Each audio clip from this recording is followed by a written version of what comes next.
Welcome to another edition of Todd Talk, where we take teaching theory and turn it into teaching practice. And going with our theme of meaningful assessments, what I'm going to be talking about today is the idea of grading the process. So what does grading the process mean?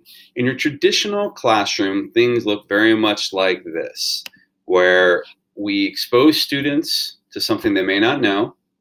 We allow them to practice that until they understand it. This could be through word problems.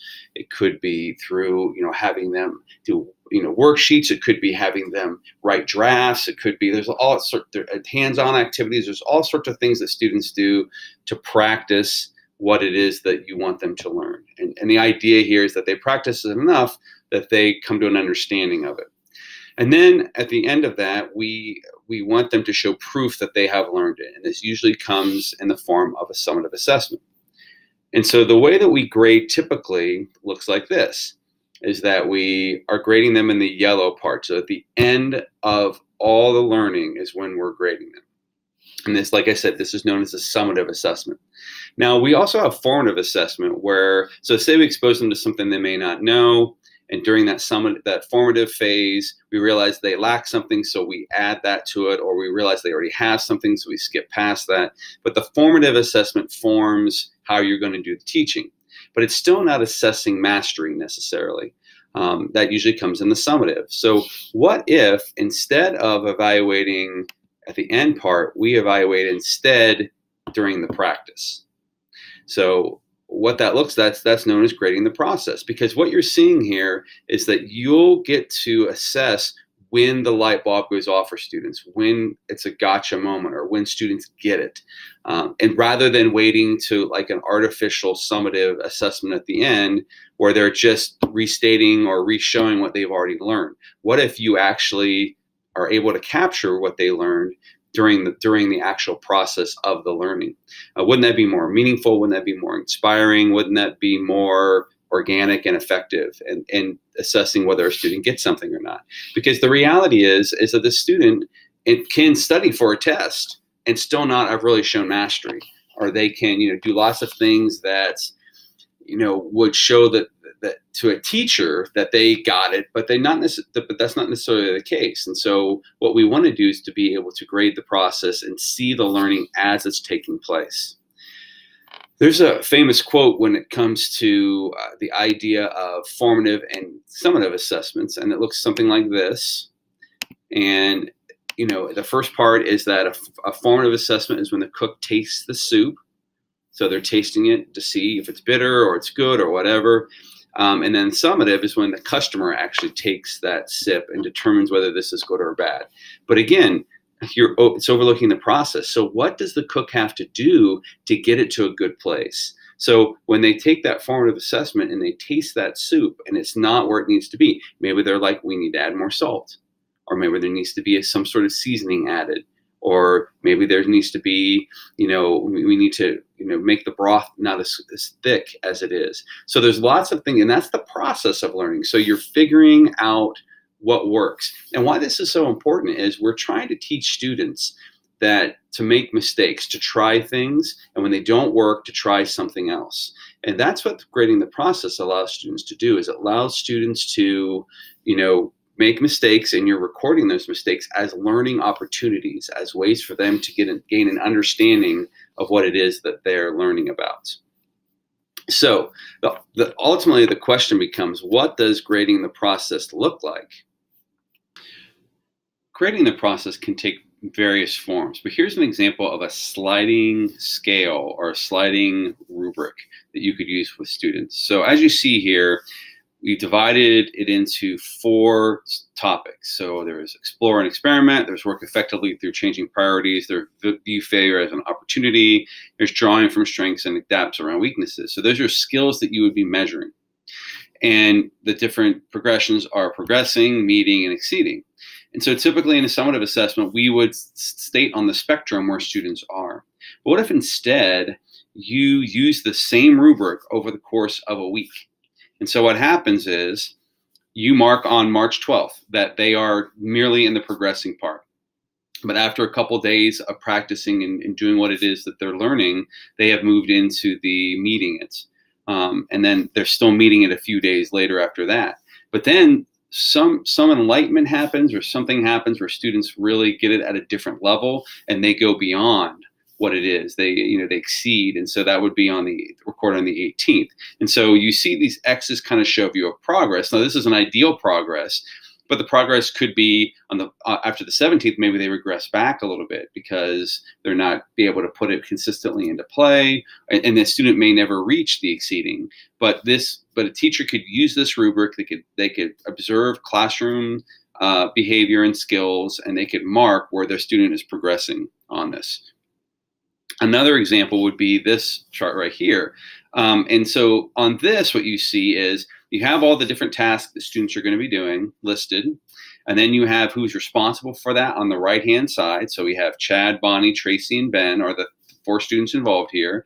And it indicates who is responsible for what and how they're progressing. So the days at the bottom, where it says day 1, day 2, day 3, you would make a mark when students have mastered that or they have accomplished that, and then moving on to the next thing. And so what you're seeing here is that you're able to, using a graphic organizer, you're able to kind of capture the moments when those students get it, when they learn, when they have gotten it.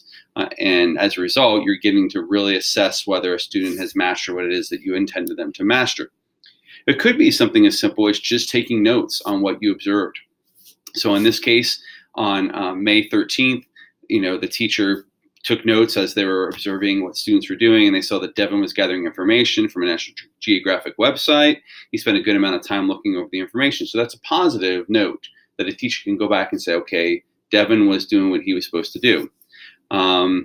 However, when he observed Andrea was copying and pasting the information she was finding into a research document, and the teacher made a note that they need to go back to make sure that Andrea's going to put that in her own words. So it could be that these observations eventually then get flipped into an assessment or a grade of whether they got it or not based upon how they're getting.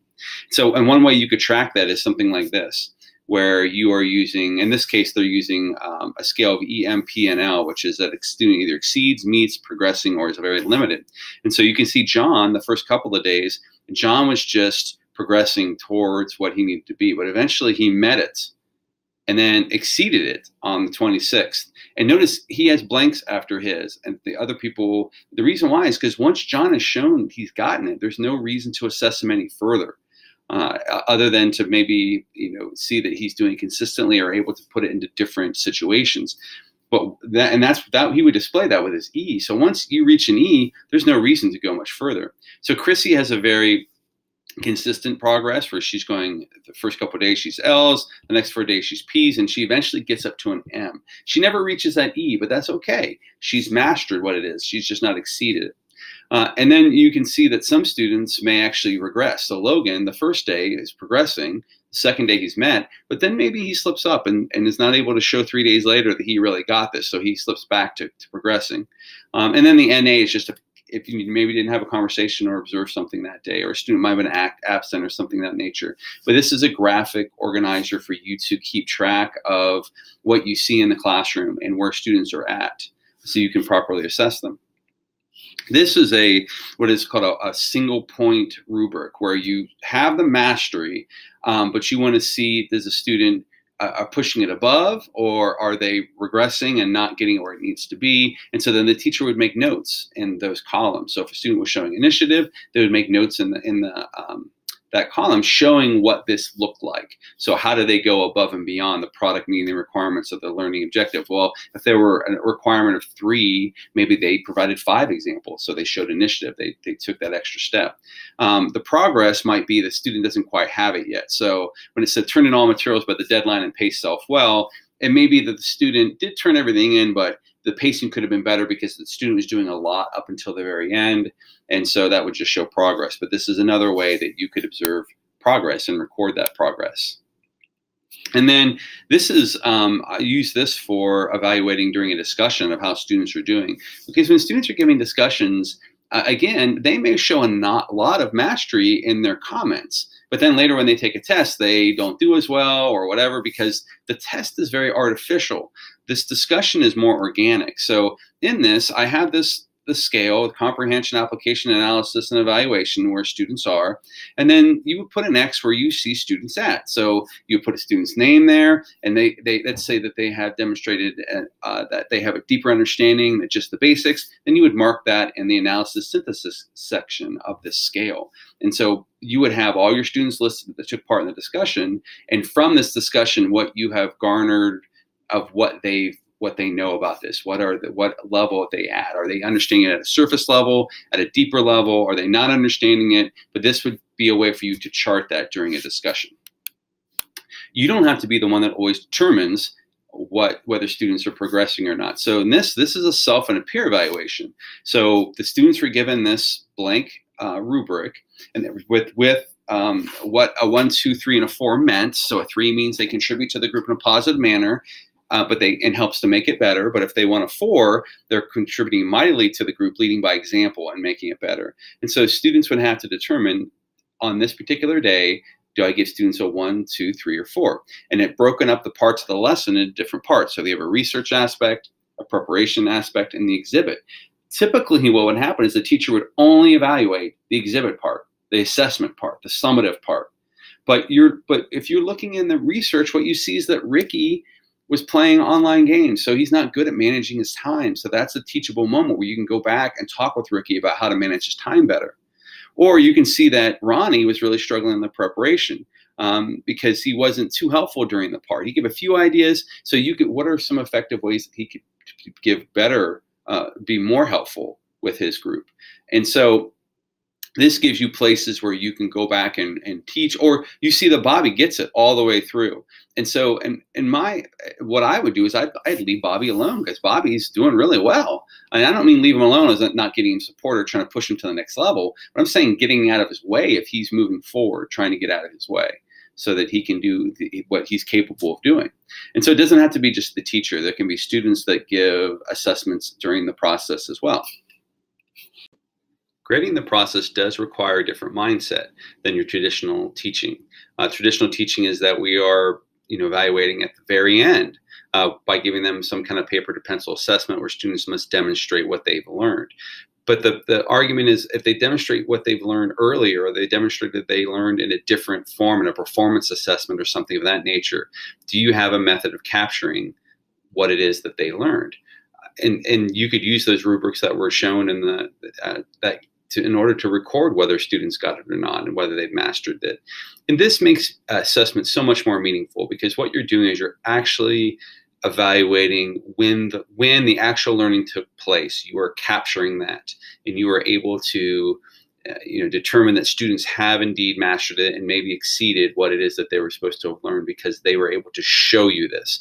So it's a perfect example of showing, not telling. A lot of summative assessments they're telling you what they learned, but wouldn't you rather have them showing you what they learned?